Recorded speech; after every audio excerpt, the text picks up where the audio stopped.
Okay student, तो आज हम लोग हमारा नेक्स्ट फंक्शन स्टार्ट करेंगे। ठीक है, नेक्स्ट ग्राफ हमारा स्टार्ट होगा 9th, that is greatest integer function. ठीक है, ग्रेटेस्ट इंटीजर फंक्शन। तो देखो बेटा, इसमें सबसे पहले ग्रेटेस्ट इंटीजर फंक्शन को कैसे रिप्रेजेंट करते हैं?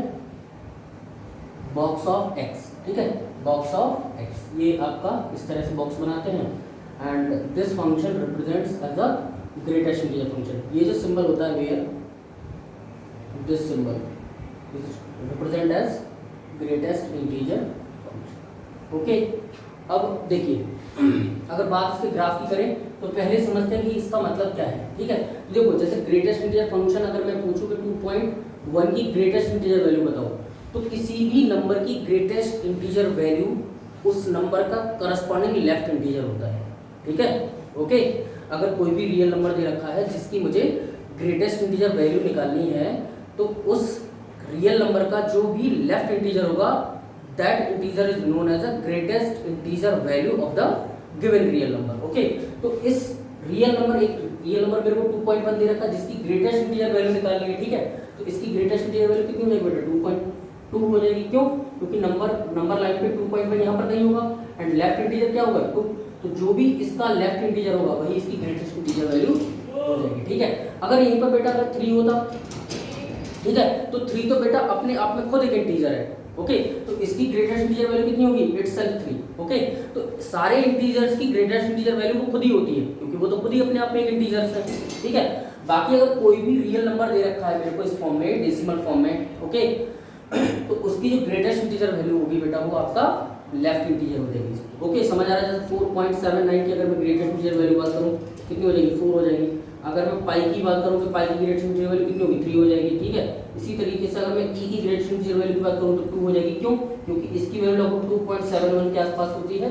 ये एक आपका इरेशनल नंबर होता है। ठीक है, एंड समझ आ गया होगा। इसी तरीके से अगर मैं पूछूँ 9.99999 इसकी ग्रेटेस्ट इंटीजर वैल्यू कितनी होगी? तो ऑफ कोर्स 9 होगी। ठीक है, इसी तरीके से अगर मैं पूछूँ 9.000007 तो इसकी ग्रेटेस्ट इंटीजर वैल्यू कितनी होगी? 9 होगी। ठीक है, तो जो भी लेफ्ट इंटीजर होगा गिवन रियल नंबर के करस्पॉन्डिंग वही आपकी क्या हो जाएगी? उस नंबर की ग्रेटेस्ट इंटीजर वैल्यू हो जाएगी। ओके, ठीक है। अगर मैं पूछूं कि -6.7 तो अब -6.7 का लेफ्ट इंटीजर क्या होगा? Of course -7।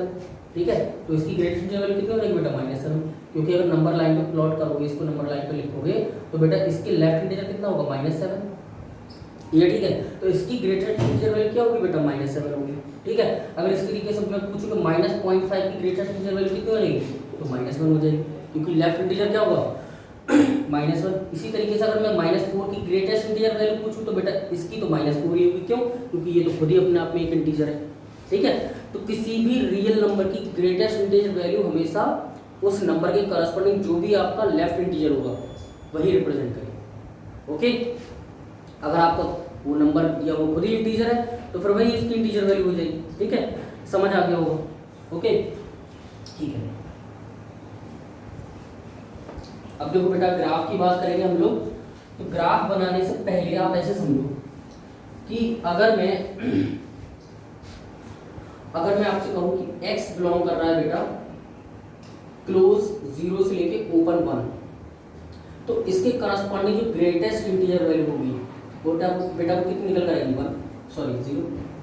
क्यों निकल कर आएगी 0? तो मैं से देखो कि अगर x बिलोंग कर रहा है इंक्लूडिंग 0 से, ठीक है, अगर x बिलोंग कर रहा है इंक्लूडिंग 0 से ओपन 1 तक, इंक्लूडिंग 0 से ओपन 1 तक, तो इंक्लूडिंग 0 से ओपन 1 तक जितने भी रियल नंबर्स हैं, ठीक है, इंक्लूडिंग 0 से एक्सक्लूडिंग 1 तक जितने भी रियल नंबर इंक्लूड हो रहे हैं इस इंटरवल में, उन सारे नंबर्स की ग्रेटेस्ट इंटीजर वैल्यू क्या होगी बेटा? 0। ठीक है, ओके। अगर मैं बात करूं कि x अगर बिलोंग कर रहा है क्लोज 1 से लेके ओपन 2 तक, तो यहाँ पर बेटा ग्रेटेस्ट इंटीजर वैल्यू इसकी कितनी आ जाएगी? इस इंटरवल के लिए 1 आ जाएगी। क्यों? अब देखो, तुम ऐसे देखो कि क्लोज 1 से लेके ओपन 2 तक, तो इस इंटरवल के बीच में कोई भी आप नंबर रख के देखो, यहाँ पर हमेशा ग्रेटेस्ट इंटीजर वैल्यू कितनी आएगी? 1 आएगी। ठीक है, इसी तरीके से अगर आप x बिलोंग करेगा आपका इंक्लूडिंग 2 से लेकर ओपन 3 तक, तो इस केस में ग्रेटेस्ट इंटीजर वैल्यू कितनी आ जाएगी, सेम हियर 2। ओके, इसी तरीके से अगर x बिलोंग करेगा -1 से लेके ओपन 0 तक, तो उसकी ग्रेटेस्ट इंटीजर वैल्यू बेटा कितनी आ जाएगी, -1। ठीक है, अगर x बिलोंग करेगा -2 से लेके ओपन 1 तक, तो इसकी ग्रेटेस्ट इंटीजर वैल्यू बेटा कितनी आएगी, सेम हियर -2। ठीक है, क्यों, क्योंकि तुम यहाँ पर देखो, यहाँ पर क्या हो रहा है, -1 to 0 इंक्लूडिंग -1 to 0, इसके बीच का कोई भी रियल नंबर उठा के यहाँ रख के देखो, उसकी ग्रेटेस्ट इंटीजर वैल्यू क्या निकल कर आएगी बेटा, -1। ठीक है, ऐसे ही आप यहाँ पर देखो कि अगर मैं -2 से लेके -1 -2 इंक्लूडिंग से लेके एक्सक्लूडिंग -1 तक का अगर कोई भी रियल नंबर उठा के मैं यहाँ पर रखूंगा बेटा, तो उसकी ग्रेटेस्ट इंटीजर वैल्यू क्या निकलेगी आपकी, -2 निकलेगी। ठीक है, इसी तरीके से अगर बेटा हम लोग इंक्लूडिंग 2 से लेके ओपन 3 तक का कोई भी रियल नंबर उठा के यहाँ पर रखेंगे, तो उसकी ग्रेटेस्ट इंटीजर वैल्यू क्या निकल कर आएगी, 2 निकल कर आएगी। ठीक है, तो इन सारे इंटरवल्स को आप ऑब्जर्व करो, ग्राफ बनाओ। ठीक है, तो देखो कैसे बनेगा ग्राफ, इनको नोट भी कर लेना। ठीक है, तो देखिए ग्राफ कैसे बनेगा आपका।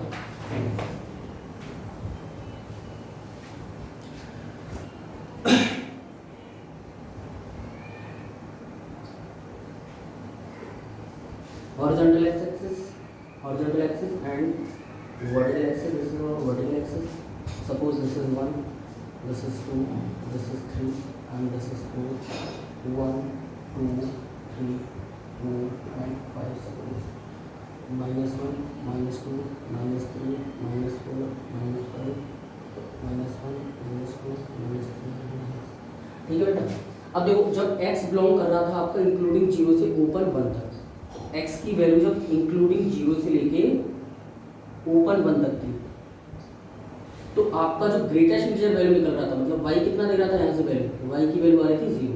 ठीक है, तो y 0 मिल रहा है। ठीक है, ये आ रहा है ग्राफ। ओके, अब x बिलोंग करेगा इंक्लूडिंग 1 से लेके ओपन 2 तक, तो x बिलोंग करेगा तो y आंसर कितना आएगा, मतलब ग्रेटेस्ट इंटीजर वैल्यू कितनी है इसकी करस्पॉन्डिंग, इस इंटरवल की करस्पॉन्डिंग, इस इंटरवल की करस्पॉन्डिंग जो ग्रेटेस्ट इंटीजर वैल्यू होगी बेटा वो कितनी आएगी, 1 निकल कर आएगी। ठीक है, तो इंक्लूडिंग 1 से लेके ओपन 2 तक जब भी रखोगे आप, तो आंसर कितना आएगा, देखो 1 आ रहा है। ठीक है, ऐसे ही जब x बिलोंग करेगा इंक्लूडिंग 2 से लेके ओपन 3 तक, तो यहाँ से ग्रेटेस्ट इंटीजर वैल्यू बेटा इसकी कितनी हो जाएगी, 2। तो देखिए आप इंक्लूडिंग 2 ये हो गया एंड एक्सक्लूडिंग 3। ठीक है, ऐसे ही फिर आगे अगर x बिलोंग करेगा इंक्लूडिंग 3 से लेके ओपन 4 तक, ठीक है, तो ग्रेटेस्ट इंटीजर वैल्यू इसकी कितनी होगी, 3 होगी। ठीक है बेटा, तो ग्रेटेस्ट इंटीजर वैल्यू कितनी होगी, 3 होगी। ऐसे ही बनता चला जाएगा। अब ये पैटर्न तो समझ में आई गया, तो नेक्स्ट केस आपका ये हो जाएगा और ये आपका चल जाएगा। ठीक है, सेम यहाँ पर देखिए आप, जब इंक्लूडिंग -1 से लेके मैंने इंक्लूडिंग 0 से लेके इंक्लूडिंग -1 से लेके मैंने ओपन 0 तक रखी थी, तो ग्रेटेस्ट इंटीजर वैल्यू कितनी निकल कर आ रही थी, -1 निकल कर आ रही थी। फिर आपका यहाँ पर आ जाएगी। ठीक है,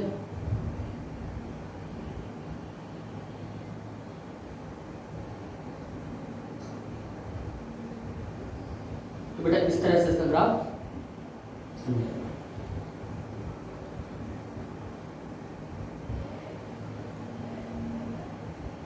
ठीक है, ओके, देखो ग्राफ में दिख रहा होगा साफ साफ, और ऐसे ही बनता हुआ चला जाएगा। ठीक है, तो x की वैल्यू इंक्लूडिंग -1 से लेके ओपन 0 तक है, तो y कितना दे रहा है, -1 दे रहा है। जब x की वैल्यू -2 क्लोज से लेके ओपन -1 तक है, तो y कितना मिल रहा है आपको, -2 मिल रहा है। ठीक है, तो ये आपका हो गया ग्रेटेस्ट इंटीजर फंक्शन का ग्राफ। ठीक है, अगर मैं बात इसके डोमेन की करूँ कि बेटा डोमेन क्या होगा, तो देखो डोमेन कैसे चेक करते हैं कि कोई भी ग्राफ जितना रीजन एक्स एक्सिस पे प्रोजेक्ट करता है उसको क्या बोलते हैं, डोमेन ऑफ द फंक्शन। तो देखिए इस ग्राफ का अगर मैं एक्स एक्सिस पर रीजन देखूं, ठीक है, तो एक्स एक्सिस पर कितना रीजन ये प्रोजेक्ट कर रहा है, of course whole real number. कैसे, इसको इनफाइनाइट डायरेक्शन में एक्सटेंड करो आगे। ठीक है, तो ये पूरे के पूरे एक्स एक्सिस को क्या करेगा, प्रोजेक्ट करेगा। ओके, सो डोमेन यहाँ पर क्या हो जाएगा, आर। अगर रेंज की बात करें तो रेंज इसकी क्या हो जाएगी, इंटीजर, क्योंकि नाम ही इसका ग्रेटेस्ट इंटीजर फंक्शन है। इनपुट कुछ भी डालो, आउटपुट क्या निकलेगा, इंटीजर। ठीक है, तो रेंज इसकी क्या हो जाएगी, आपकी इंटीजर हो जाएगी। ठीक है, ओके। पॉज करके नोट डाउन कर लेना बेटा इसको।